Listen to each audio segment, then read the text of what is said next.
3 weeks ago, I moved into my first house. I'll be in debt for years to pay it off, but it came with an unexpected surprise. During the initial walkthrough over a month ago, I saw something that should have been a red flag, but no one else seemed to notice. I've always struggled to speak up and avoid making a fuss. The realtor called my girlfriend, Abby, and me into the living room with a cheerful invitation to take a look around. As I stepped from the foyer into the living room, I nearly vomited. The realtor stood there, grinning and talking about the natural light, completely oblivious to the decaying body he was standing over. I was seconds away from losing it, but then Abby smiled and walked in, stepping right over the body as if it were nothing. "It's beautiful. If I ever move in with you, I've got design ideas," Abby exclaimed. I just stood there, likely looking pale and confused. I tried to say something, but all that came out was a strange, questioning noise. Abby noticed and ran over to me, hopping over the body again. "Are you okay? You look pale," she said. That doesn't sicken you?" I asked, pointing at the slimy corpse lying face down a few feet away from her. She looked where I was pointing but appeared confused. "Jack, the carpets aren't that bad. You don't see the body. You jumped over it." "Body?" She scanned the room, her eyes passing right over the corpse. "Are you messing with me?" she asked, genuinely confused and slightly alarmed. I was almost offended. A dead body that only I could see, and she thought I was messing around. But I liked Abby. She was pretty, funny, hard-working, and I didn't want to ruin things with her. We'd only been dating for about a month and a half. So, after fumbling my words, I forced a smile. "Yeah, I'm just messing around." I jumped when the real estate agent sidled up to us. "Do you see something on the carpets?" He squatted down, looking right where I was looking, his face inches from the corpse's hair. "If you don't like the carpeting, I can recommend someone to change it pretty cheaply." The carpets are fine. There's no corpse or anything." He gave me a weird look as he stood up. No, nobody's been murdered in this house, if that's what you mean." I looked at the grisly remains again. "You don't say?" "No, sir. In fact, this house was built in the late 2000s. It's only had one owner before you, and they retired to Florida. I was pretty excited when this house hit the market. It ticks all the boxes: basement, gas stove, 2 bedrooms, 3 baths, and room to grow." He wasn't wrong. I loved the neighborhood too. It was only a 15-minute drive to town, 20 minutes to my work, and within my price range. It was perfect. Forcing myself to look away from the corpse, I continued the tour. Abby smiled and pointed out how crazy I would be not to take this deal, so I signed the papers. A month later, I moved in. Disappointingly, the corpse was still there. It wasn't just a one-time hallucination. I watched in fascination as my friends who were helping me move seemed to gravitate away from it or around it. They acted as if it weren't there, but still stepped over and around it. My gaming buddy started setting up my TV and game consoles in the living room. Maybe gaming should go in another room," I meekly suggested. "You sure, dude? What other room? I thought you were making your office in the second bedroom." "Yeah, you're right." Abby then set down my beloved gaming chair just 2 feet away from the rotten remains. All I could do was cringe. I don't get to play video games much anymore. Abby stayed the night after we set up the bed, so the next night was my first alone with it. I had my hammer ready, convinced the thing was waiting for me to be alone, but it just lay there. After an hour of horrible tension, I walked out and took a good look at him. I even gave him a name, Frank. I'm no crime scene expert, but I do watch crime shows. Frank's skull was caved in, like someone had hit him with a baseball bat. He was pretty badly rotted. Luckily, Frank wasn't covered in maggots or anything, but his head was hit so hard that one of his eyes was dangling from the rotten nerve endings of his eye socket. When I noticed that detail, I almost threw up. What could I do? I was the only one who could see Frank, so I tried to ignore him like everyone else did. I thought about moving him, but the idea of touching him made me retch. I tried poking him with a stick once. I definitely felt something, or thought I did. He had to be a hallucination. Nobody else saw him. But then, why did people step over him? Why didn't he smell? I was either hallucinating or everyone I knew was gaslighting me. But why would they do that? I decided to talk to my therapist about it. I was eager to learn if I was developing psychosis. My therapist has been a godsend, and I feel safe telling her when something weird is happening. Frank, you make a great listener, but you're starting to bum me out, I thought to myself. Then, I saw another body next to Frank. When I spoke to my therapist, Mrs. Lang, she didn't seem to know what to make of this, but she really knows how to handle surprises. Before this, I was probably just like any other patient, stressed, in my early 20s, having gone through a bad breakup, losing both of my parents within 2 years, and struggling to get my career together. Mrs. Lang helped me pick myself up, move on from the breakup, mourn my parents, and work on my career. Now I have a stable job, a stable girlfriend, and I even bought my own house. Therapy is wonderful, but then this happened. Whatever this is, it's a curveball.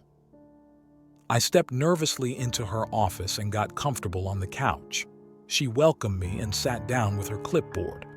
"So, how are you, Jack? Last time we talked, you were looking into buying a house. How'd that go?" "Mrs. Lang, I'm here because I'm experiencing something very weird." "Weird how?" "My new house has a corpse in it that only I can see. It's invisible to everyone but me." "Oh, so not the usual then," I laughed out loud. "Before we continue, what exactly happened, Jack?" I told her the same story I just told you. How I first saw the body during the initial walkthrough, how I bought the house anyway, how none of the people who have been in my house in the 4 weeks since I moved in seemed to see it, how I basically ignored it, and how just a day prior, a second corpse appeared. She listened with her usual stoic face, nodding slowly. "That's definitely weird," she stated when I finished. "I'm going to ask you a few questions, but before I do, I want to assure you that I don't think you're crazy or anything. You know that, right?" "Yeah, I'm not sure I agree with that, but you've always been on my side." "First off, have there been any changes to your medications in the last few months?" "No, I was thinking about cutting back on the depression meds, but then this happened." "You didn't stop taking them though, right?" "No." "I know we've talked about it before, but once more, there weren't any traumatic occurrences in your past, your childhood?" "No, nothing like that." Do you believe in ghosts?" I took a second to answer. I love scary stories and the idea of vengeful spirits lurking around, but do I actually believe in them? I don't think so. Even now, I don't know. It can't be ghosts, right? That's crazy. Nobody is crazy for believing something. But answer me this. In your mind, what do you think is happening to you? That question stumped me. I think I must be hallucinating. It can't be real, right? That's reasonable. It's a very strange situation, but moving can be stressful, and so can the fear of losing what you've gained. It wouldn't be that strange for you to have some sort of stress response at this time. But to be honest, I don't get that impression from you. The only thing stressing you out seems to be this new development. Do the bodies look like people you know? Frank doesn't, though it's hard to tell with his head caved in. I haven't really looked at the second one. All I've noticed is the torn open stomach. Well, if there's any chance there are actual bodies in your home, I'd advise you to call the police. But if you think you're hallucinating, what I think you should do for now is 1. Start seeing me weekly again to keep me updated. 2. I know this sucks, and I don't think I would ever advise a client to touch a corpse. But in your unique circumstance, I think you need to prove to yourself that what you're dealing with is a hallucination. Once you know for sure, we can start working to resolve this, But this is bringing up something we talked about before, Jack. It is? Remember how we talked about not letting things that make you sad or uncomfortable just happen? This is not the same as telling my coworker to stop asking me to cover his shift. No, and I appreciate that. But you did buy a house with a corpse in it. She had me there. I really did want to buy the house, I admitted, and we spent the rest of the session working on me. Ultimately, I left her office with a sense of confidence. Things were going well, and I wasn't going to let this, whatever it was, ruin all the progress I'd made. The first thing I had to do was figure out what this even was. I also really wanted to get Frank and the new corpse out of my living room. To do that, I bought some supplies. I got a nice big lawn cart, big enough to hold 2 sets of remains, some large shovels, and 3 boxes of disposable ponchos. I already had several boxes of rubber gloves at home. It took another 4 days to gather the courage to do what I wanted to do. 4 days of uneasy sleep. Thankfully, I had work to distract me during that time. I made myself take a few closer looks at my roommates. Frank didn't offer any new clues. He appeared to be a dude dressed like an office worker, in a blue-collared shirt and khakis. He had black hair, but it was hard to tell his age or skin color since his skin was all gray and papery now. All the fluids seemed to have dried up. Thank goodness, because there was just some blackened gore and a greenish-brown tint to the carpet beneath him. If nobody can see him, I think I'll put off cleaning that for a while. I'm not in the right headspace to scrub corpse juice out of the carpet, the new body I desperately avoided. The only thing I investigated was that the doors and windows were locked on the day it appeared. They were. This thing just kind of appeared in my locked house.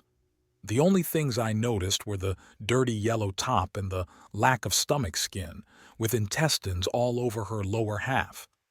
I'm fairly confident this is a woman's body, or at least she likely identified that way. She was dressed like a cheerleader, with dark hair and messy pigtails, wearing a skirt and a matching halter top decorated with bright yellow and blue colors. It's hard to identify any other characteristics when she looks like a slightly deflated corpse with only dried, ropey tissues remaining. Her head wasn't smashed open like Frank's, but that didn't help much. It just made her face look super uncanny, like she was barely human anymore. Just a leathery mask sitting on top of a skull. I was going to call her Chelsea the cheerleader, but for some reason, Tina sounds better for her. Honestly, if her corpse wasn't splayed half in my living room and half in my front hallway, I'd feel sorry for Frank too. Come to think of it, observing them for the last few days has made me realize that they don't change. All the details always seem to be the same. I don't think they're even getting more decomposed. They're just Frank and Tina. Other than those observations, I avoided them as much as I could, building up my courage for last night, which was the first day of my weekend. That's when I tried to get them out of my living room. First, I put on rubber gloves and made sure I was safe beneath several disposable ponchos. Then I slowly moved forward and touched Frank for the first time. I just poked him with my index finger. I most definitely felt something. There's something I'm touching that nobody else can see, and it has the consistency of dried jerky. Oh my God, just thinking about it makes me gag. Once I got used to one finger of contact, I tried grabbing Frank's arm. I was able to lift it up. I nearly barfed. It felt like a slightly squishy stick, one that was actually a human arm. Well, maybe it looked like one. I'm way too squeamish for this, so I set Frank's arm down before the hand dangling loosely from his wrist could sicken me further. Okay, I thought, I can physically touch them. There's no reason I can't move him. Under cover of night, I wheeled my lawn cart up onto the deck in my backyard and grabbed my shovels. A word of advice to any would-be corpse movers: don't use a snow shovel to move a corpse. I slowly worked the snow shovel under Frank's torso until I could lift him up. His limbs dangled unnaturally, and his head rolled, spilling what looked like old mulch onto the carpet from the cavity in his head. The crackling sounds were awful. I carried him to the back door, retching the whole way. I had to angle him to fit through the door, but I banged his legs on the door frame, causing him to spill out of the shovel and hit the deck with a wet splat. The impact splattered something all over my pants and shoes. I gathered him back up as best I could and heaved him into the lawn cart before throwing up over the side of my deck. Once I finally composed myself, I started talking to Frank. I'm not really sure why. "Sorry, Frank," I said. "So sorry. I don't want you guys in my living room. You're freaking me out. I'll bring Tina too. You guys can't be real, right? You're all in my head." I looked into the cart and saw that Frank's already smashed skull had come apart even more.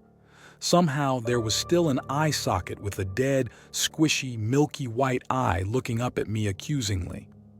"Sorry, Frank," I mumbled again. I stumbled back to the living room to retrieve Tina. I made sure to step over the brown spot where Frank had been. I had to gather up all of Tina's ropey intestines and stuff them back into the squishy cavity of her torso, which felt so gross on so many levels. I felt like I was defiling and violating a corpse. "Oh God, why me?" I kept muttering apologies as I worked the shovel under her and scooped her up. I carefully turned and started heading for the back door, but then I tripped on something squishy. In my attempt to stay upright, I accidentally catapulted Tina off the shovel. She ended up splayed over my 90-inch TV, her innards and a weird brown fluid spilling all over the screen as her legs dangled. My TV rocked from the force. After watching all that in bewilderment, I turned to see what I tripped on. It was Frank. He was back. For the most part, it was like I'd never moved him, but tripping over his torso jostled him just enough to make it look like his flattened skull was staring right at me. So, that's what I did last night. I learned the bodies won't let me move them. I spent a few hours in the shower and the rest of the night staring at my bedroom ceiling, trying to decide if I was haunted or crazy. It's mid-morning now. I didn't sleep. Abby is supposed to spend the day with me. She's going to try to connect her HBO Max account to my TV so we can watch Godzilla vs. Kong together. I suppose I should figure out how to clean Tina off the screen and then see if I can hold it together for the day. What the hell am I going to do? Oh, Tina cleaned herself off the TV, apparently. That's nice.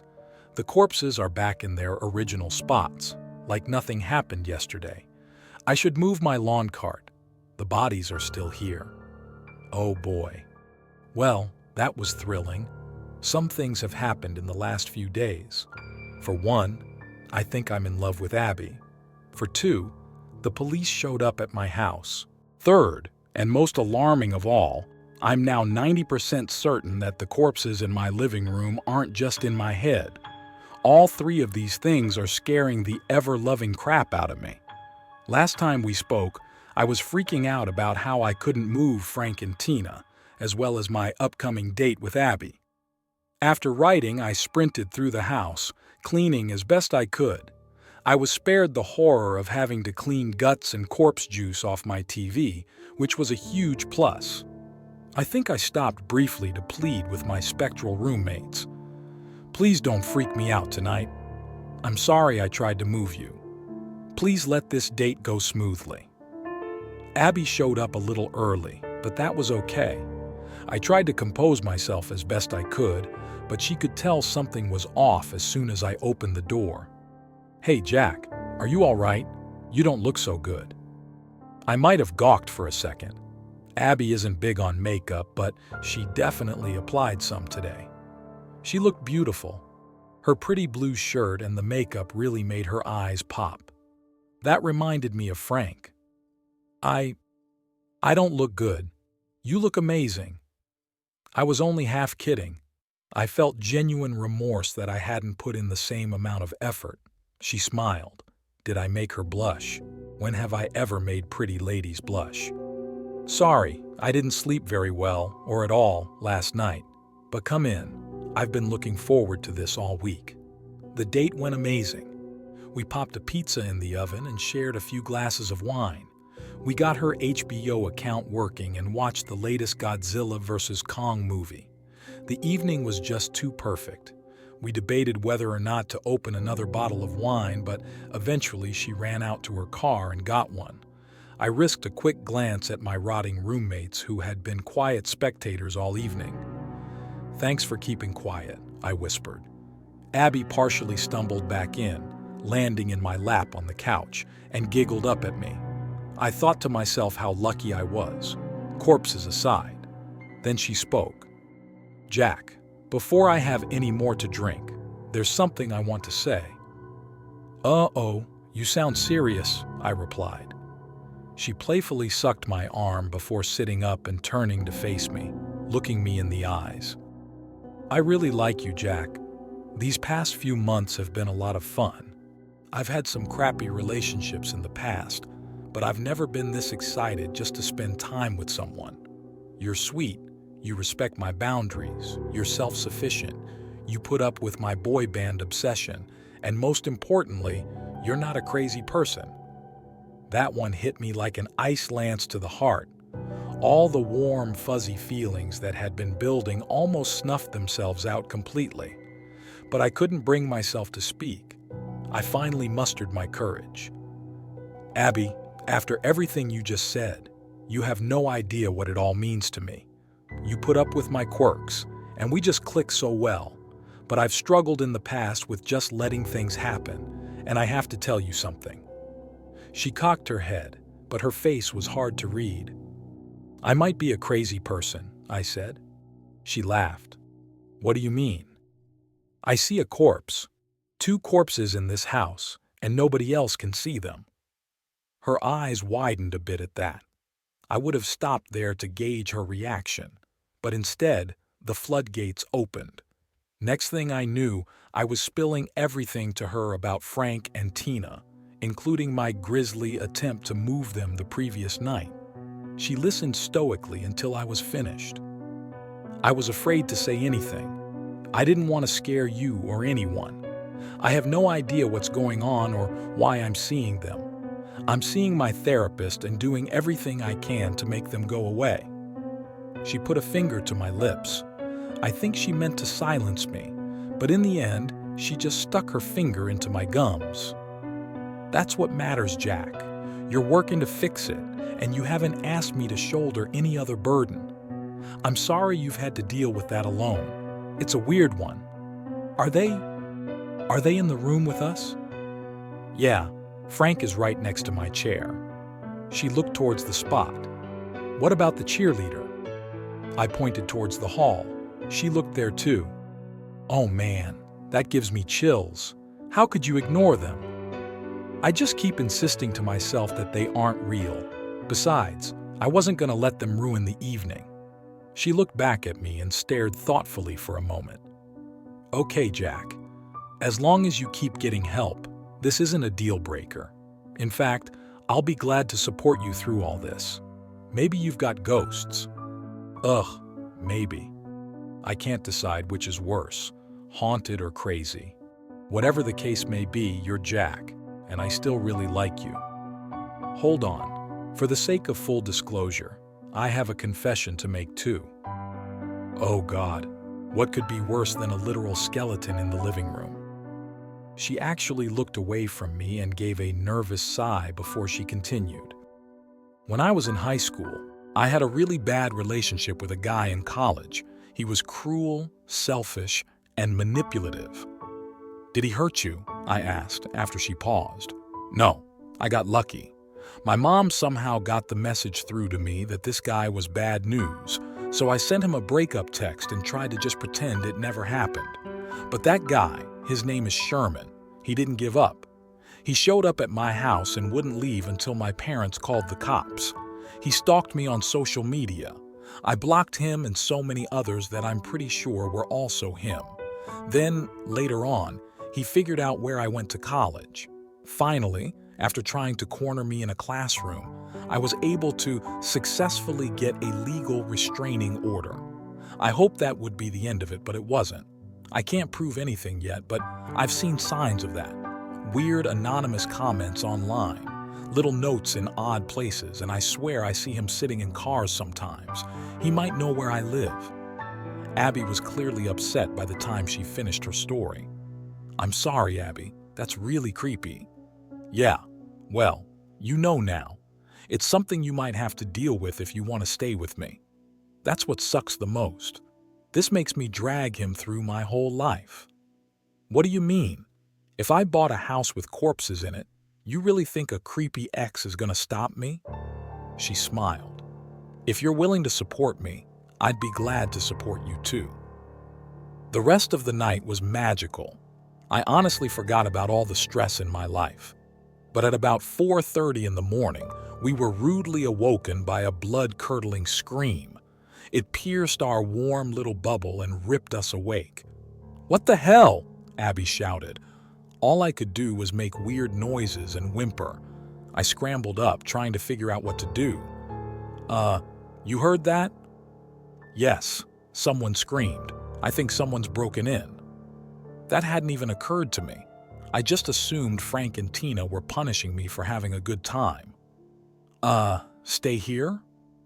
I wasn't sure why it came out as a question. I was trying to be brave so I could heroically investigate myself, but I failed miserably. No, she replied, grabbing her keys and the pepper spray attached to them. I searched for a weapon and settled on my bedside lamp. Then I led us into the living room where the scream originated. As the bedroom door creaked open and I stepped in, the first thing I noticed was the eerie stillness of the room. With all the lights off, it was hard to see, but enough moonlight came through the windows to illuminate things. I was in full-blown panic mode. I half expected the corpses to be standing there waiting to scream at me some more. My heart pounded so hard I could feel it in my ears. I scanned the room. Nothing moved. Everything was as silent as the dead, which wasn't helped at all by the dead body on my living room floor. But then I froze. Abby darted out from behind me, flicking on the lights when I forgot to, keeping her finger on the trigger of her pepper spray. I don't see anything, Jack, she said, turning to look at me. I imagine I looked pale and terrified. Jack, what's wrong? I struggled to form words. Abby turning the lights on had confirmed that what I thought I saw in the dark was absolutely true. I looked at Abby. Tina is missing. Wait, the cheerleader? I could only nod. Frank lay right where he always did, but he was alone. Tina was just gone. The spot where Tina had lain was still brown, and then I noticed another bone-chilling detail. A brown smear led from the spot and into the hallway towards the front door, out of sight. Had someone dragged her away? I looked closer. There were these splotches evenly spaced on either side of the smear. I stepped forward for a closer look, and if I could have gotten any paler, I'm sure I would have.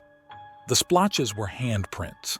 They looked mostly human, but bizarrely thin, almost like Tina's desiccated corpse hands.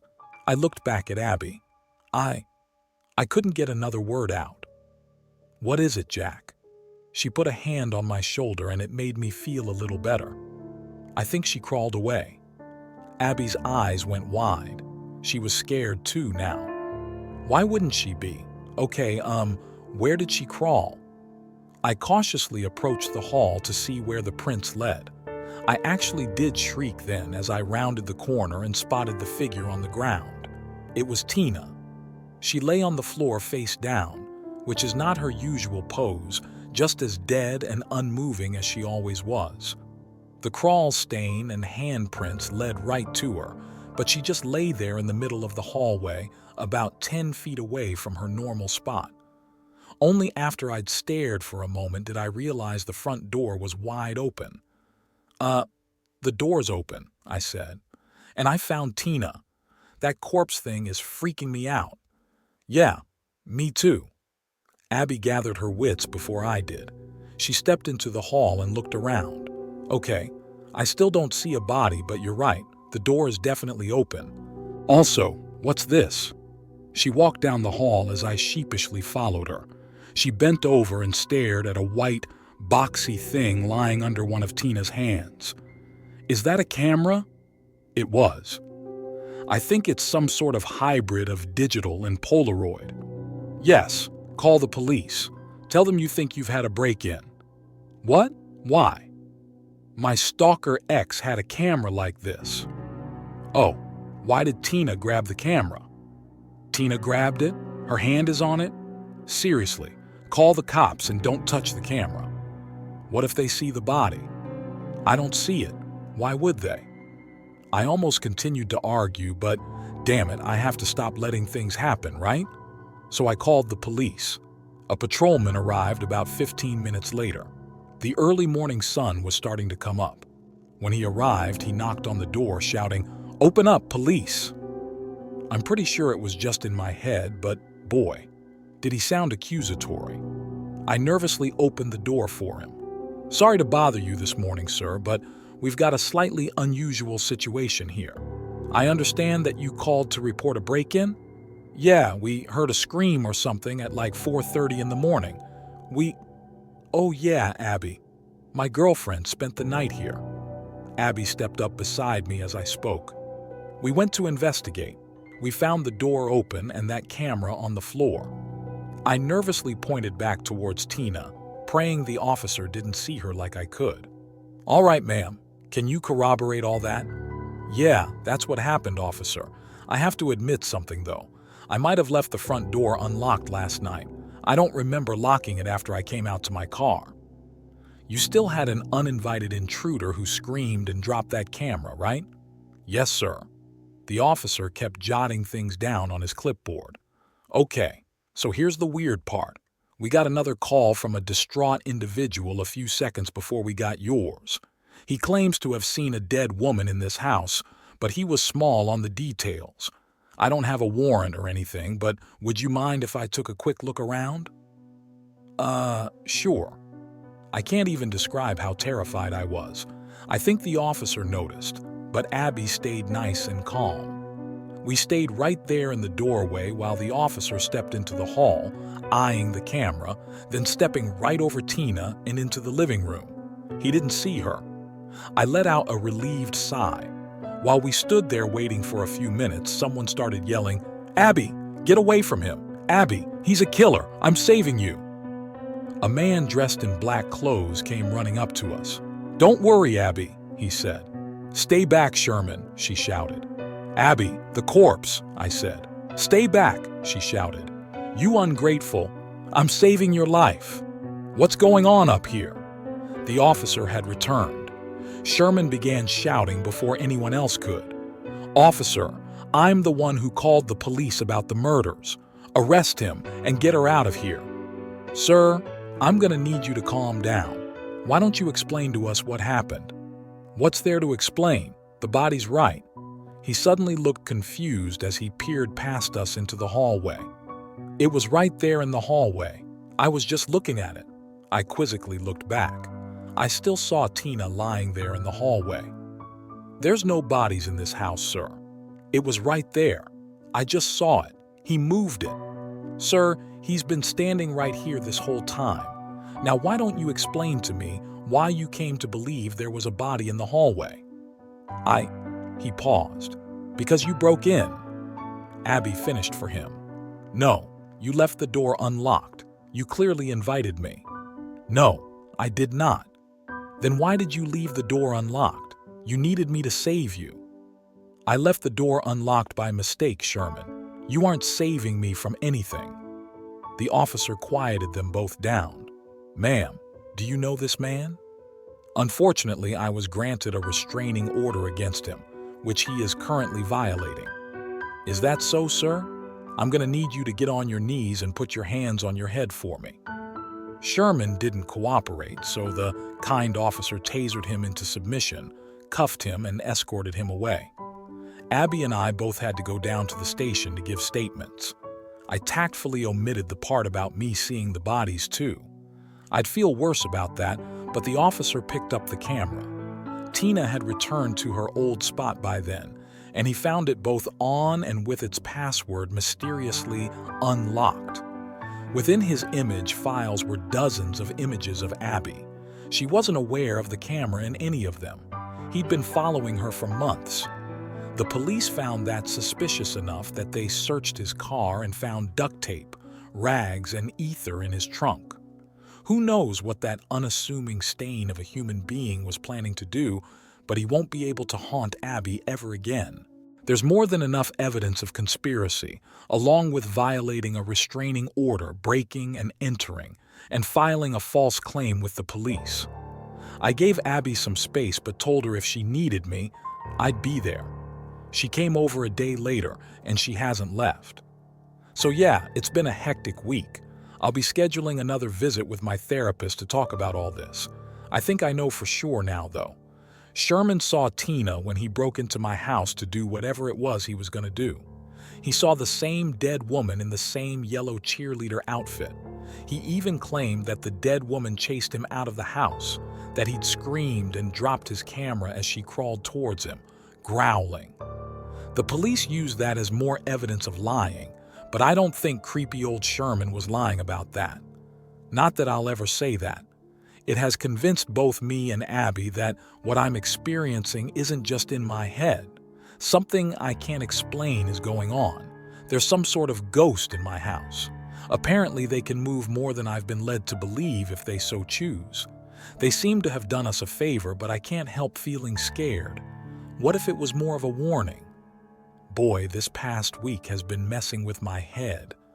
Abby uncovered something pretty insane. First off, let me just say that things have calmed down for Abby and me after that fiasco with creepy Sherman. Sherman is now behind bars, and it's looking like there's enough evidence to keep him there and get him some therapy. I felt worse for Abby. It's got to be, I don't even know, humiliating, terrifying, enraging, all of the above. Even without the possibly saved by ghost factor, having a creepy ex break into the house you're in and trying to sabotage your life? Yikes. She says she's feeling better now, especially since he's finally in prison. But none of us are here to hear about run-of-the-mill, average, everyday spookiness. We're here because there's corpses in my living room that only I can see. Well, at least until that stalker broke in. Abby is completely convinced that something paranormal is going on. I was pretty convinced too, but I have to admit I was still resisting. He was probably on drugs. Maybe it was a coincidence. Maybe he knows I post online, I said. The past 5 days have definitely convinced me, though. There's definitely something paranormal going on. First and foremost, Abby looked into missing cheerleaders in our area. Tina's outfit doesn't have a school emblem on it or anything, just a generic Go team. So, it was possible it was a costume. Abby looked into that and she found something. In the early 90s, a 23-year-old woman disappeared. She was last seen wearing the exact same cheerleader outfit as the corpse in my living room. She'd been at a Halloween party. But here's the scary part. Her name was Tina Pawlowski. Finding out there was a missing girl wearing the same outfit as the corpse haunting me was creepy enough. But how the hell did I guess her name? It had to be an unlikely coincidence, right? Maybe. But then Abby found something else. She plugged in Frank to her search and found Frank Chaplin, a 32-year-old accountant who'd been murdered at an office party. His co-worker, known for being volatile, got drunk and angry and shoved Frank out a window. He fell 5 stories and hit his head on a stop sign on the way down. He was wearing the same blue shirt and khakis as the corpse in my living room. I have no idea what to make of this. Abby started asking questions about whether or not I hear voices and such. I had to wonder myself. I mean, we've all got an internal monologue of sorts. Has mine always been mine? Here's the thing, though. I've never seen corpses before. I'm also 90% sure that I've never heard foreign voices in my head. I chose the names Frank and Tina because they just felt right. I really don't know or understand why they felt right, though. Abby thinks maybe they reached out to me somehow. That still sounds like insanity, but who knows? To me, the most important question is why? Why did these two dead people show up at my house? Tina kind of makes sense in a ghost story sort of way. Her body's missing. She wants to be found and possibly avenged. That's a horror story classic. But what about Frank? 13 witnesses saw his co-worker start a fight and push him out a window. The killer confessed and is now in jail. So why is he here? Hell, he was here first. Is there something he wants to tell the world, or is there something else going on? So our research has given us some answers, but even more questions. I was interested in testing how exactly the bodies work. I tried taking photos of them. In the image, I can see them, but of course nobody else can. Abby just sees carpet, same with video, but the video did help me prove something else. I had Abby walk towards me and film the whole thing. I got her on camera stepping over Frank. She stared at that video for 10 minutes with her brow furrowed in intense focus. It was kind of cute. She says she has no memory of stepping like that, but she clearly sees herself doing it. After that, she started walking back and forth, trying to catch herself doing it again. She even tried it with her eyes closed. Every time she jumps or steps over the body, and every time she did, she couldn't remember doing it. I came out of the bedroom and found her trying to crawl over the spot one morning. It looked like she was about to shove her face right into Frank's back. "Look, I'm on the spot," she called. "Actually, you're forming a bridge over Frank. If your legs scoot forward another inch, you'll touch him." I can't. Why? Why can't you move your leg forward? I'm gonna get up now. She struggled to get herself up, acting as if she desperately didn't want to touch the corpse she apparently couldn't see. That's so weird, Jack. I remember not being able to move my leg, but I don't know why. That was an interesting development. Abby has some idea that she's trying to do something, but she can't. Of course, she's been trying to touch them a lot. Maybe Frank took pity on her. We tried a few more experiments, which were at least interesting. I tried placing a playing card on Frank's back. In theory, if Frank's invisible, Abby should see a floating card, right? Well, she saw the card, but she says it looks like it's sitting on the ground. But it didn't fall, right? She tried to explain that it looks like when it hits Frank, it seems to twitch or fall too slow. She said it almost looked glitchy. I tried taking photos and a video of the phenomena, but all the pictures came out glitched. Ironically, the day after our experiments, a new corpse appeared. I really hope they don't keep showing up. This one was grotesque. I think it's the corpse of a drowning victim. He's all bloated and swollen like a giant pimple. I can hardly stand looking at his almost inhuman visage for too long. Poor guy. Drowning is not a way I want to go. I got my inspection of him down as quickly as I could so I could avoid staring longer than I had to. He'd appeared between my kitchen and my living room. He looked soaking wet, but luckily he didn't seem to be leaking. Only the floor right beneath his blubbery-looking body seemed wet at all. His oily, oozy, bloated-looking state almost led me to call him Jabba the Hutt, but that's just mean. You shouldn't mock the dead, although I would argue the dead shouldn't take up residence in your house without permission. The drowned man is Justin. Justin felt right.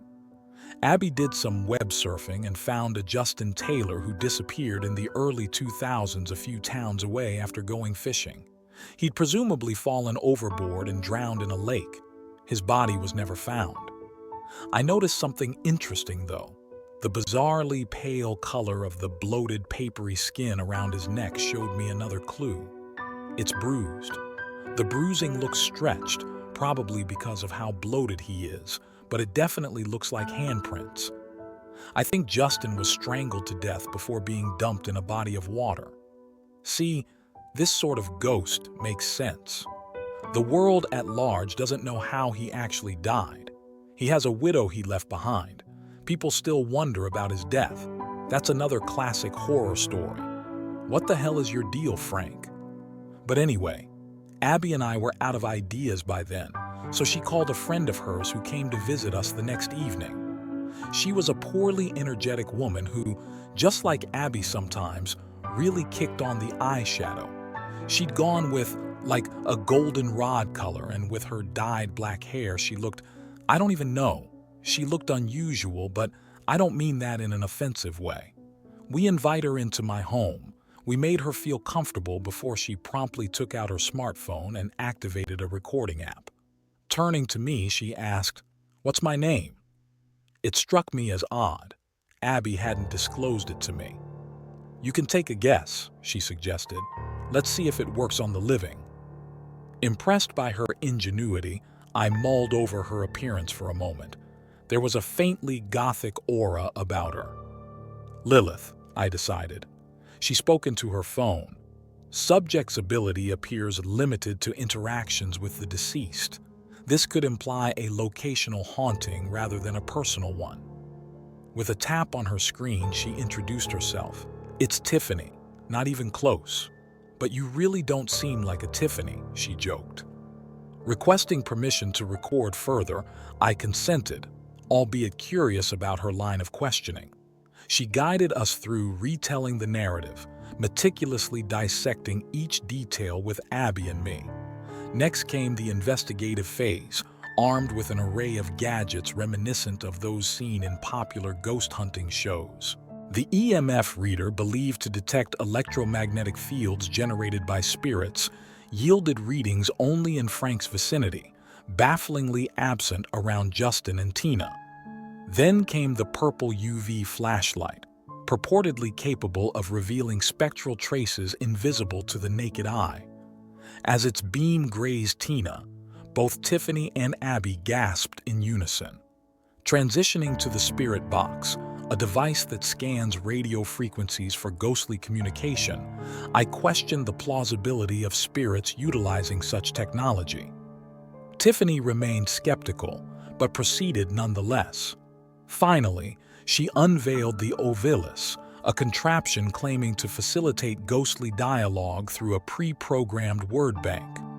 We gathered in the living room, listening intently to the static noise emitted by the spirit box, as Abby and Tiffany claimed to discern faint voices within. Then, as I knelt beside Frank, the Ovilus suddenly sparked to life, responding to my queries with uncanny accuracy. However, when I broached the topic of it, the device fell silent, leaving us to ponder its enigmatic significance. So, after Tiffany left, we didn't hear anything more from the spirit box or the Ovilus. Tiffany herself seemed a bit unsure about her investigation's outcome. She's actually pretty cool. Abby and I thought about inviting her over for board game night sometime. But then, 2 days later, something creepy happened. I found a severed head in my oven. Yeah, you heard that right. It was sitting there like it belonged there, with its hair all white and stringy, flesh looking like burnt jerky, and teeth almost green. And get this, it only had one eye, but it felt like it was staring at me all the time. But here's the kicker. This head moves. I keep finding it in different places around the house, always with that creepy grin and its dead eye fixed on me. Sometimes it's on the couch, sometimes on the sink in the bathroom, and once it was even on the fridge. No pattern, just random appearances, and it's freaking me out. Then, Tiffany reached out with a theory. She listened to the spirit box recordings and found some strange noises like animal growls and what sounded like voices. One voice said something about being in the woods, another sounded like someone struggling to breathe, and the last one said something like, "Get away." Based on this and the repeated words from the device like special and escape, Tiffany thinks the house might be special and the spirits trapped here want help to escape. But here's where it gets even scarier. This severed head seems to have a thing for the corpses. I keep finding it in compromising positions with them, like it's trying to, with them. It's like some sick pervert, and I'm seriously freaked out. It even follows Abby around when she's here, popping up when she's changing or in the bathroom. Thank goodness she can't see it, but I swear it's got this lecherous look in its eye, like it's enjoying messing with us. And it's not just that. It seems to be getting bolder, trying to jump scare me or even harm me. One time, it surprised me in the kitchen and I almost dropped a knife. I tried talking to it, asking what it wants or if it can communicate, but no luck. It just keeps haunting me, and I don't know how to make it stop. That creepy severed head just wouldn't stop staring at me, its grin sending chills down my spine. And it seemed like its presence somehow affected the air in my house, making it icy cold. Despite the chill, I refrained from turning on the heater because, well, it was May and I figured I could tough it out or just open a window. Plus, let's be real, my budget was tight. But the strangeness didn't end there. I kept catching whiffs of this weird smell like old cheese or something equally unpleasant. It was faint but persistent, coming and going like an unwelcome guest. In a last-ditch effort, we decided to give Tiffany's investigation another shot. However, this time, we drew a blank. No voices from the spirit box, no words, and no fluctuations in the EMF readings. It was as if the spirits had collectively decided to go radio silent. Then, one night, I had the most unsettling dream. I found myself face to face with a cloaked figure, wielding some kind of power tool and trying to bore into my skull while chanting, "Let me in." When I jolted awake at 11:30, that ghastly severed head was right there on my nightstand, its grin seemingly wider than before. That was the final straw. I called up Abby, hastily packed a bag, and got the heck out of there. It was close to midnight when I arrived at Abby's apartment. She greeted me with a warm hug, providing a much-needed sense of comfort after the nightmarish ordeal. But our moment was interrupted by the buzz of her phone, prompting her to sheepishly silence it. That's when we noticed it, a black horse pulling a carriage down the dimly lit street. After, its eerie appearance, coupled with the cloaked rider, sent shivers down my spine. After that bizarre encounter, we made our way inside. Abby's cat, Whiskers, bounded over to greet me, his playful antics providing a welcome distraction from the night's events. Abby kept him entertained while I settled in for what would hopefully be a peaceful night's sleep, a luxury I hadn't experienced in what felt like an eternity. I'm currently standing outside my house, trying to distance myself from that unsettling severed head that I've dubbed jerk face. Being away from it feels like a breath of fresh air, both literally and figuratively. However, as I ponder my next steps, I realize that selling my house or moving out isn't feasible with my current financial situation. So, I'm left grappling with the question of what to do next. Maybe hiring an exorcist could be an option. Regardless, I'll be heading back there tomorrow, and I can't shake this feeling of dread about what kind of trouble jerk face might stir up when I'm not around. As if things weren't already bizarre enough, we woke up to chaos outside, an enormous accident near where we spotted that eerie horse and carriage. Navigating through the aftermath took us way longer than expected. Upon returning home, things took a chilling turn. Tina, one of the ghostly figures, was nowhere to be seen, and a trip to the basement revealed a scene straight out of a horror movie. A pile of bodies twisted in agony, with jerk face perched on top like some macabre king of the dead. To make matters worse, he was clutching Tina's cheerleading skirt in his teeth. Fleeing from the basement, I couldn't shake the feeling of horror, but the terror didn't end there. Abby, my girlfriend, had her own spine-chilling encounter with jerk face. She saw it too, but only in reflections, a skull with a sinister grin lurking in the shadows. And she kept her experience to herself for a while, afraid of what it all meant. Now, we're both on edge, grappling with this newfound horror in our lives. It's like something straight out of a nightmare, and I'm not sure how much more of it I can handle. But one thing's for sure, we're in this together, for better or for worse. I told Jack I needed some time alone and headed out for a walk. I could tell I'd hurt his feelings, which sucked. I didn't kick him out or anything. I just needed a breather.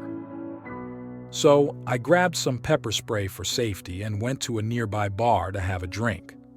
I ended up ordering a few cocktails and lost track of time. Before I knew it, my midnight alarm was going off, and I was feeling pretty tipsy after my third Mai Tai. As I checked my wallet to see if I could afford another drink, someone put down some strange coins on the counter.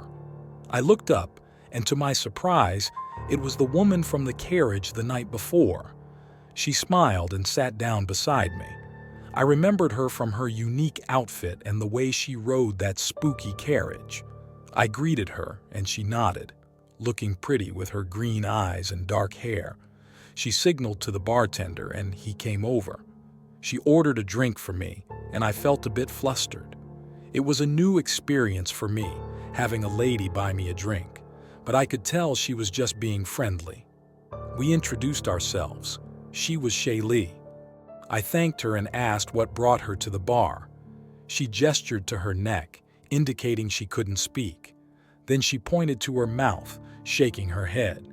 She couldn't talk, but she communicated well with gestures. The bartender returned with our drinks, and Shaylee wrote something down on a pad, asking why I was drinking alone.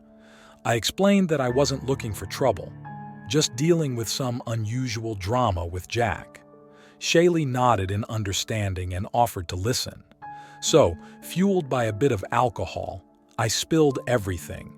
Jack's experiences with the ghosts, our attempts to communicate with them, and the creepy presence that now seemed to haunt the house, even scaring Jack and creeping on me.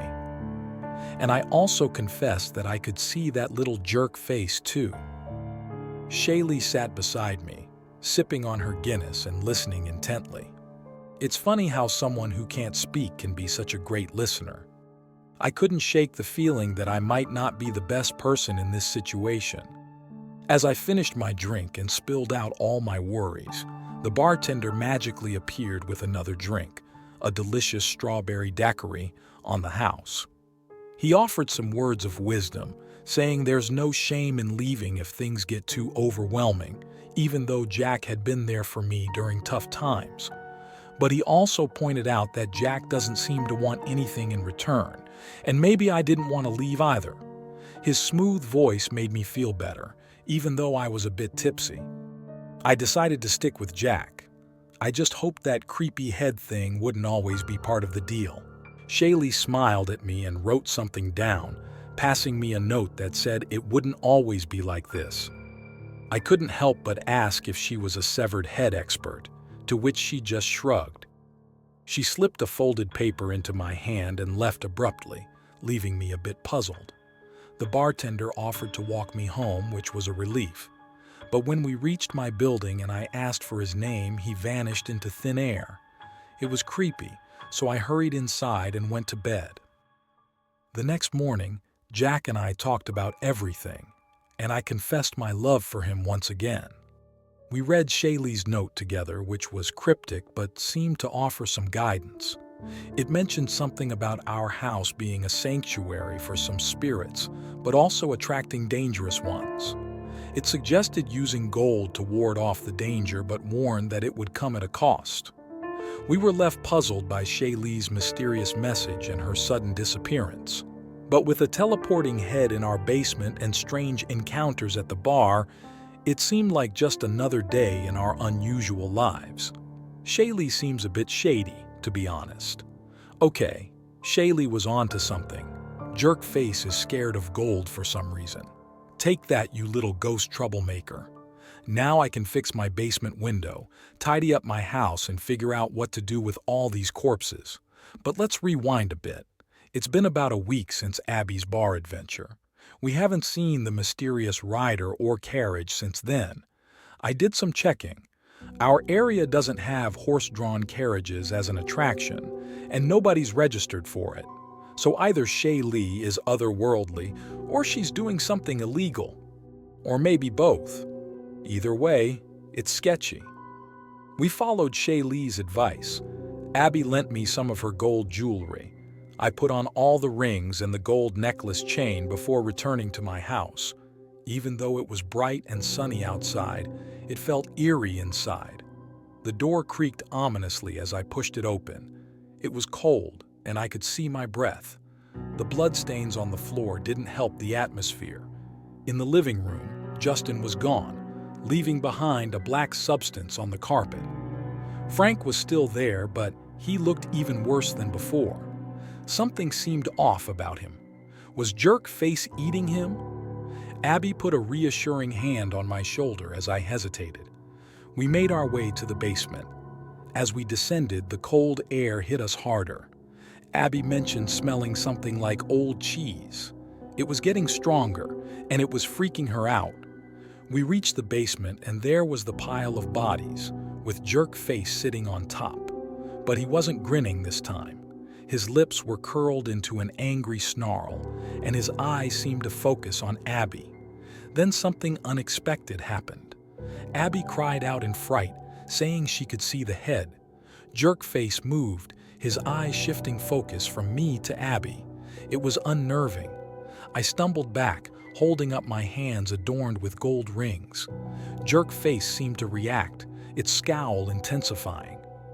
After a tense moment, Abby nudged me, and we decided to leave. But before we could, Jerkface did something incredible.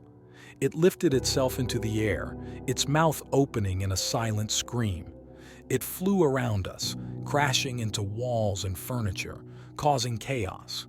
It broke vases, knocked over shelves, and destroyed my Godzilla shrine, which had some pretty valuable figures. Watching my Godzilla coffee mug crash to the floor and shatter was the final straw. For about 15 minutes, I chased that little head through my house, trying to keep it away from valuables and shoo it out the window. But it wouldn't budge.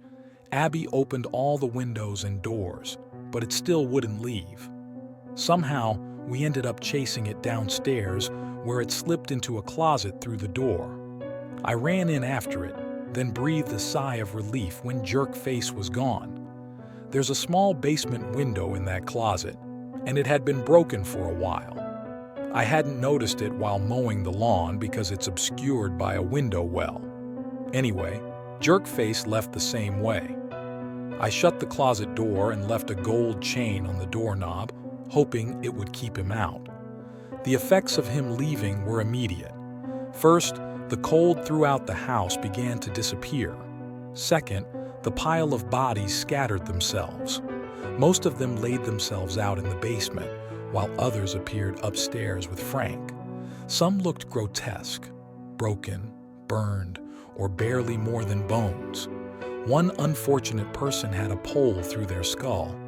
I think I have names for all of them, but Abby and I still need to confirm. Finally, Justin and Tina are back in their old places, though they look worse for wear. Tina's skirt is back, but it looks like an animal chewed on it, and she looks grayer and more desiccated.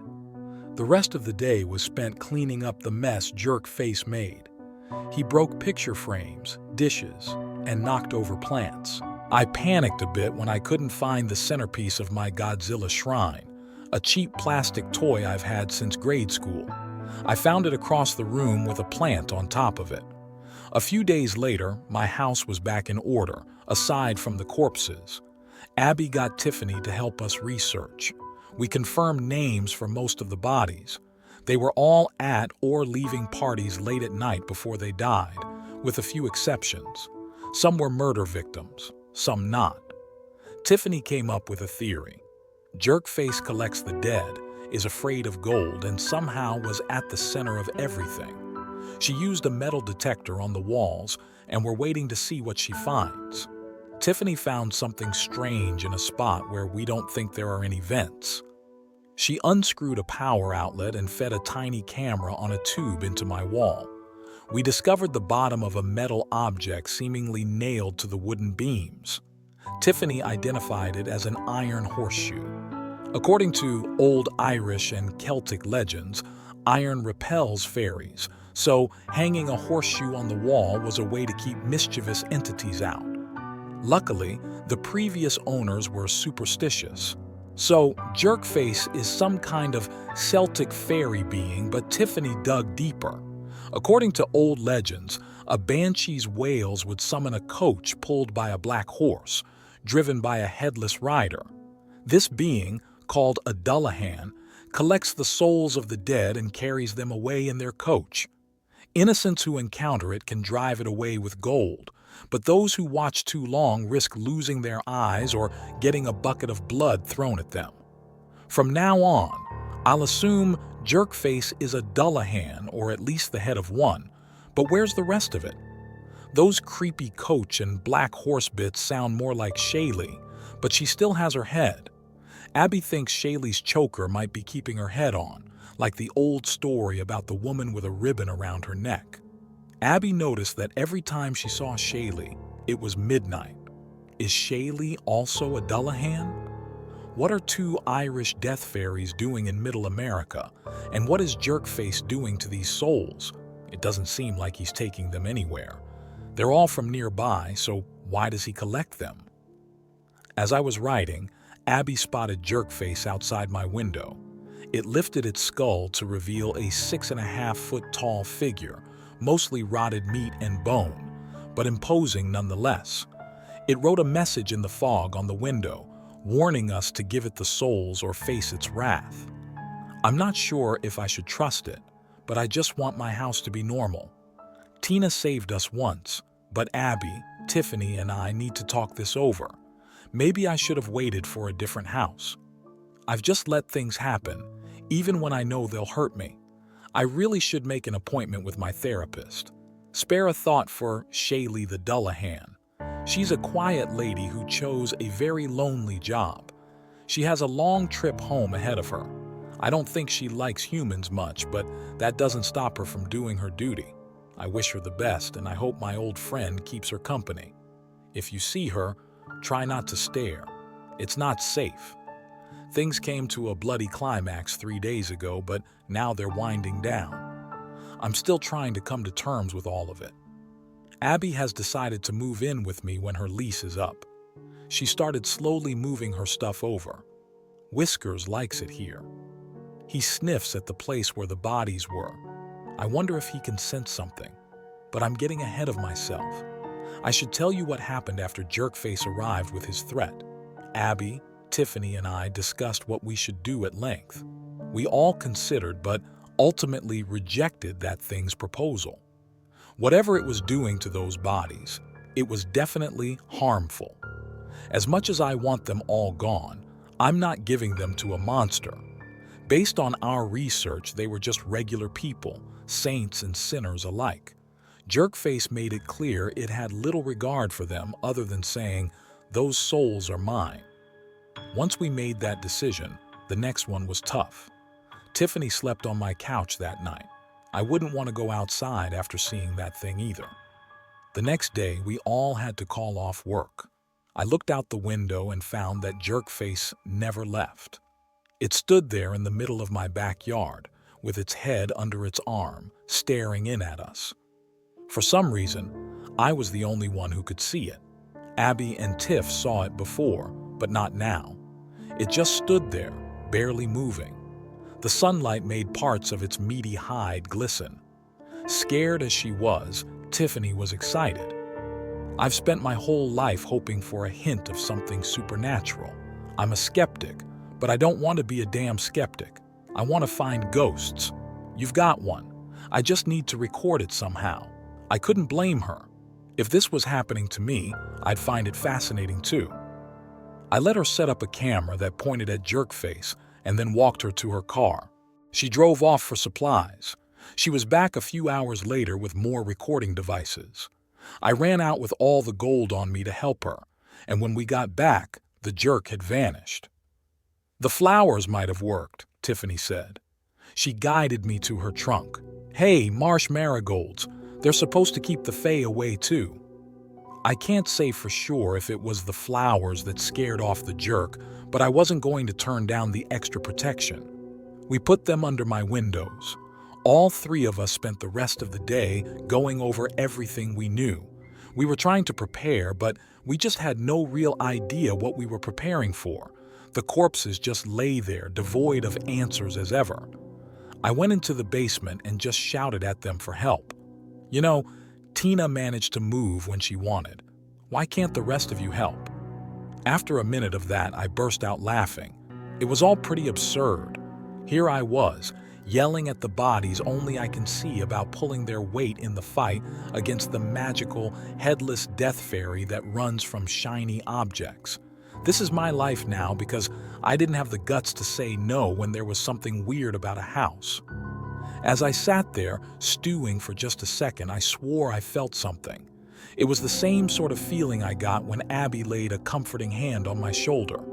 It was apologetic, thankful, sympathetic, and almost sheepish all at once.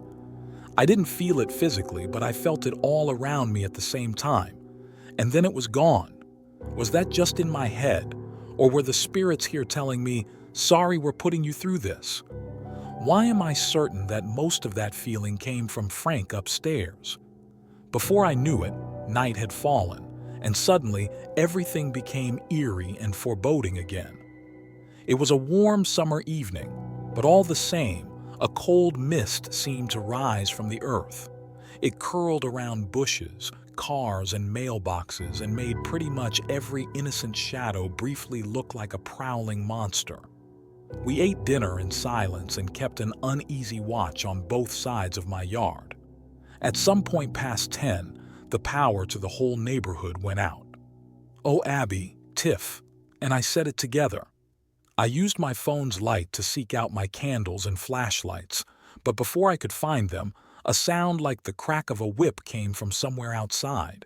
It was followed by the sound of a pot shattering.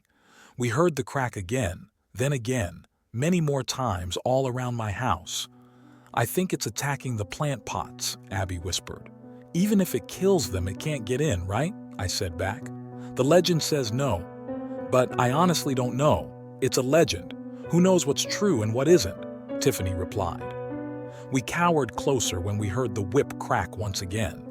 Can we call for help? Abby asked. We all scrambled for our phones, but like every horror movie ever, even with 5G and a solid plan giving me unlimited data access, all of our phones were mysteriously non-functional. There was nothing any of us could do to contact the outside. You gotta be kidding me. That thing's like 100 years old. How the hell does it know how to interfere with cell phones? Maybe it doesn't. Maybe it just affects things like this, Tiffany suggested. For hours, whatever was outside kept cracking its whip, keeping us nice and terrified. It stopped breaking pots after the first 10 minutes. After that, it seemed to just be smacking at the walls. I think it's trying to knock the horseshoes down, Tiffany stated. What can we do? I asked. I don't know, Abby said. I found myself staring at Frank and Tina. I remembered how I felt in the basement. I also remembered how quickly Jerkface ran when I brandished gold at him. No more letting this happen, I thought. Abby, give me the gold, please. Don't go out there, Abby pleaded. I have to. I could have avoided all of this if I just said no when I saw the body. But then they wouldn't be getting your help. I quiet you. I'm having a personal epiphany. I'm not letting this jerk tear my house apart. It's afraid of gold, right? If it starts swinging its whip at me, I'll come back inside, Jack. Jack, Abby whispered from behind me. Shaylee said it couldn't hurt you while it was incomplete. That means it can now get back inside. Oh, that's a good point, were the thoughts my brain was putting together. But before they even finished, I was face down in the dirt with the back of my head throbbing in pain. Something had hit me hard enough that I saw stars. I managed to roll over and caught a brief glimpse of the silhouette on my roof. A massive headless humanoid squatting down like an animal with a bony whip in its hand. Its head was tucked under its other arm.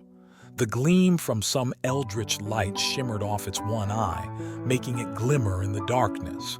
It raised its arm, preparing to crack its whip across my head again, but Abby came out of nowhere and threw something at it. Whatever it was caused the fiend to scramble away, tripping over itself as it went. Abby squatted down to help me up. I shook off my daze as best I could and scrambled to my feet. Before we could make it back to safety, the ghoul dropped in front of us, cutting us off. "Get to the front!" we heard Tiffany yell from behind the thing. We bolted as quick as we could. I felt the wind of the whip, and I heard its thunderous crack from inches away from my head. As I rounded the first corner, I've never run like that in my life. Abby rounded the next corner first. I came tearing around it seconds later, only to find the fiend leaping off the roof, landing on my girlfriend. I didn't think. I kept my momentum going and screamed at the top of my lungs as I barreled right into it. It felt like running headlong into a brick wall, but to my credit, we both rolled away from Abby. I don't know if anyone else has thrown themselves at a decaying body. It's not something I would recommend. The outside was squishy, disgusting, and stank of moldy cheese, but the base beneath that may as well have been a pylon. The only reason it moved away was the gold on my hand. It scrambled away from me, trying to regain its composure, while Abby and I half crawled, half ran towards the front door. We were so close. Tiffany threw open the door to let us in, but that thing moved with unnatural speed. It appeared on the porch and kicked the door closed. I heard it smack poor Tiffany in the nose. Abby and I plowed into the outside next. Then a bony hand grabbed my shirt and effortlessly lifted me off my feet. I didn't have time to struggle. It hurled me onto the lawn, knocking the wind out of me. A few seconds later, Abby was thrown on top of me, emptying my lungs again. I think she elbowed me in the head a second later as she tried to get back up. I was pretty out of it by then. So out of it that all I really noticed was that Abby's hip was vibrating. Is that her phone? It must be midnight, I thought. Then I got distracted again. I heard a freaking horse. I finally shook myself out of my stupor and gazed back towards the road. A familiar coach sat at the end of my driveway. I watched a pale, almost luminous figure leap off of the driver's seat. I looked back at our attacker. He'd stopped his assault. He held his head so he could stare at the coach. Even in the dark, I saw its horrible grin begin to fade. The pale figure strolled up the driveway and stopped to bend over and lift me up and place me back on my feet. Abby gripped my arm. I glanced towards her and saw she was smiling. Before I could stop her, she said, "Shaylee, you're here. Help us. We'll pay." Shaylee grinned and nodded, never taking her eyes off of the undead jerk. Silently, she pointed towards my house. She didn't need to say anything. I knew what she meant. Abby and I bolted inside and spent the next 10 minutes gasping for breath as we watched events unfold outside. Before anyone says it to me, I'm going to go ahead and admit that going outside was a really stupid thing to do, and I'm very, very sorry, I gasped as we glued ourselves to the window. Abby's only response was a light smack to the back of my head. Shaylee and Jerkface stared each other down like a pair of cowboys about to duel.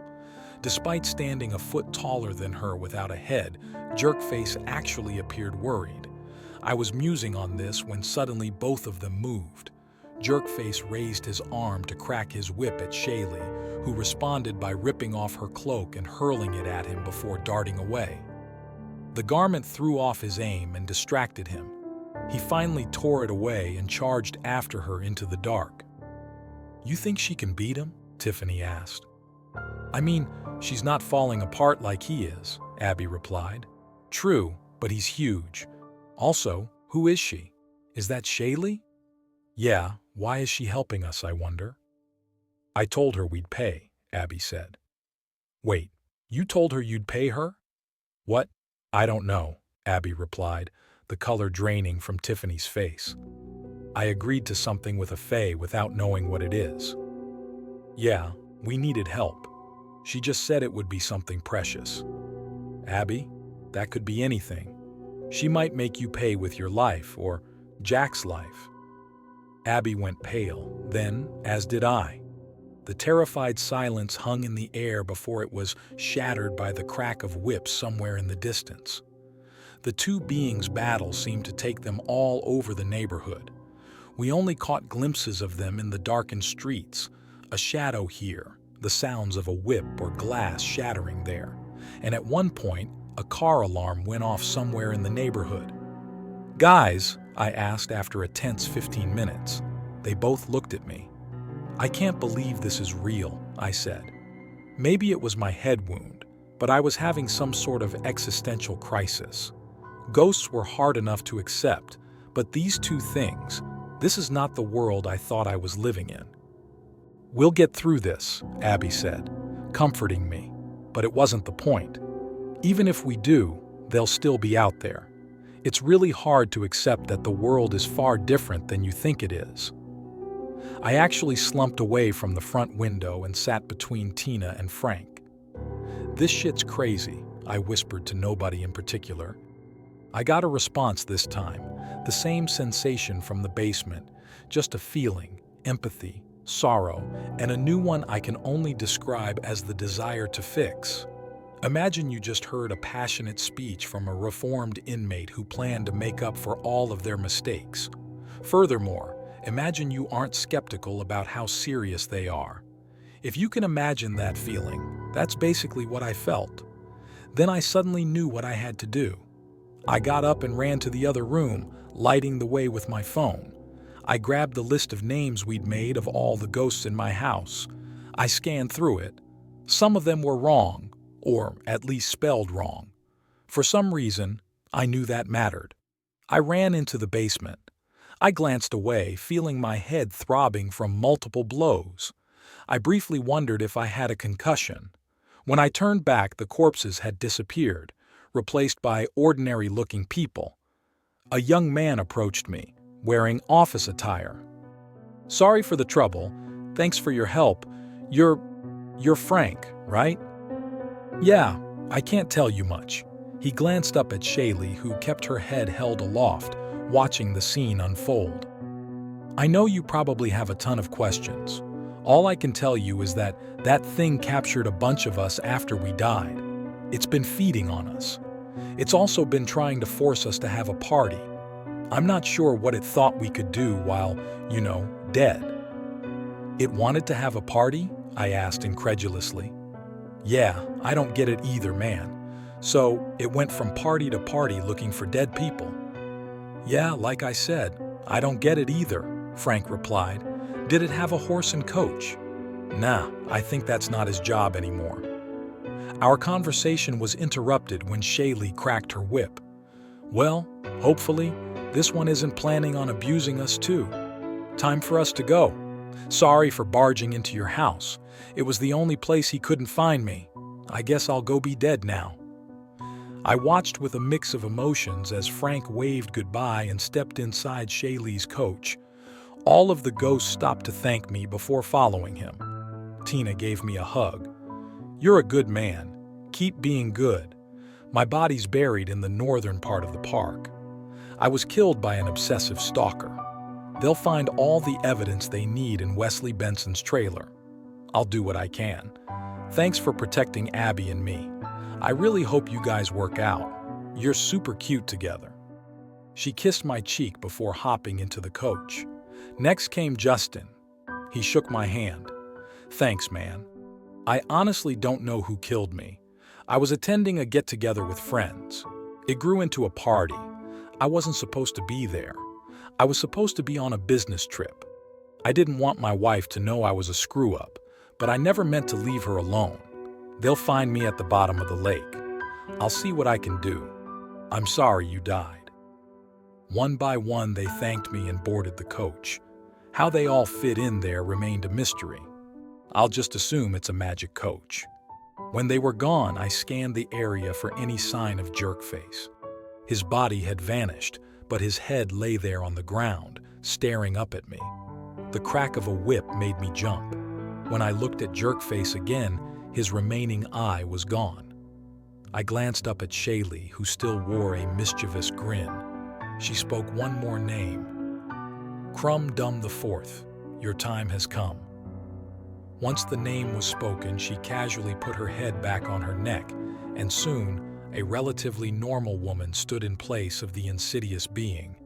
She hopped off her coach, grabbed up Jerkface's head by his stringy hair and tossed it into her coach. Then she turned and stared at me. The clouds finally parted, and we got just enough moonlight to see each other clearly. Even in her human form, I found myself terrified of her. Will they be safe?" I asked. She answered with a shrug. "Is it over?" Abby called. "Mostly, but we have to pay," I replied. Abby and Tiffany arrived on either side of me. Abby handed Shaylee a pad of paper and a pen. "What do we owe you?" I asked. The grin she gave us was downright sinister. She took the pad and paper and wrote, "Something precious to you." "I'm not giving you my girlfriend," I said, half jokingly. I honestly didn't know if I was kidding around or not. She wouldn't take Abby, would she? Just to tease me further, she put on an exaggerated pouty face. At least, I hoped it was exaggerated. Then she scribbled, "Not like that. Getting beat up made me cranky. I'm really glad I didn't let it get the best of me."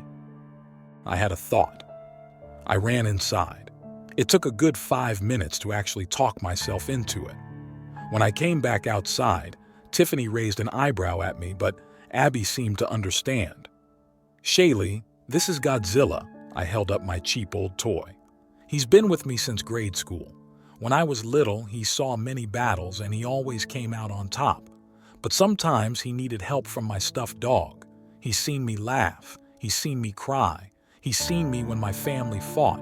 He's seen me when my family was at their happiest. I'll never forget him. He's precious to me. You saved our lives."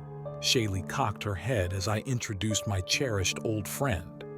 When I finished, she reached out to take him. I admit I was slow to hand him over. She held the beat-up, faded old thing in her hands and closed her eyes. After a few seconds, a smile formed on her face, one I recognized. It was the same way I used to smile at him. She opened her eyes then and wrapped Godzilla in her arms in an affectionate hug, just like I used to. She almost appeared to be laughing. She took him and set him on top of her carriage alongside the driver's seat before turning back to us. She handed Abby the notepad back and curtsied before climbing onto her carriage. "Payment accepted?" Tiffany asked. "I think so. I'm going to try and take a picture at least of the carriage." The second the words left Tiffany's mouth, a sudden splash of something warm and gooey hit her square in the upper body, splattering droplets all over us. Shaylee, bucket in hand, wagged her finger at us. Then she sat down, grabbed her reins, and rode away. As soon as she was out of sight, power to the neighborhood returned. That's when we realized the bucket of fluid Shaylee had thrown at us had been blood. Tiffany wasn't thrilled. As far as spooky things go, that was it. It was over. Tiffany used my shower while Abby and I just sat together. According to her, she and Tiffany hadn't seen any dead people. They'd seen little lights that Tiffany called orbs come spilling down the hallway and straight through the front door. All I could do was marvel at how much space my living room seemed to have now that there aren't 3 adult corpses sprawled across it. The bloodstains are gone too. Police were all over the place the next day. Shaylee's battle with Jerkface caused all sorts of damage all over the neighborhood. Nobody found blood, lucky for us. I told the cops I thought I heard my plants being broken, but I didn't see who did it. I had to lie about my head wound too. I think they bought it. They'll likely have more questions at some point. There's a lot of speculation. Some people think they saw hooligans running around. Some say there was a horse. Many heard something like the crack of a whip. Oddly enough, nobody reported a thunderous voice calling out the names of dead people. The official police statement has been that it was likely a group of teenage vandals. Thankfully, insurance is taking good care of me and everyone else in the neighborhood. My windows got fixed, and I got a generous bit of cash to replace any damaged goods. Abby asked me how I felt about her moving in when her lease is up, so whew. Sadly for Tiffany, none of her recording devices picked up anything useful. The best she got was a sound clip of the whip cracking anytime either of the beings was there. The image just glitched. She says she isn't mad, though. Seeing it for herself was all she needed. I think we'll have her over for dinner sometime. Like I said at the beginning, spare a thought for Shaylee the Dullahan. I think she followed Jerkface all the way from Europe. She saved a couple of random humans, and the only thing she asked for in return was a cheap memento to make her feel a little less lonely. I'm Jack, and I guess I see dead people and occasionally the ones that collect dead people. I have to just live with that. I'm left with a lot of uncertainty and the dread that comes with wondering what else is out there. Now, if you'll excuse me, I'm going to keep ignoring the fact that the hospital I work near now has a bunch of silent residents that spend the whole day just staring at me.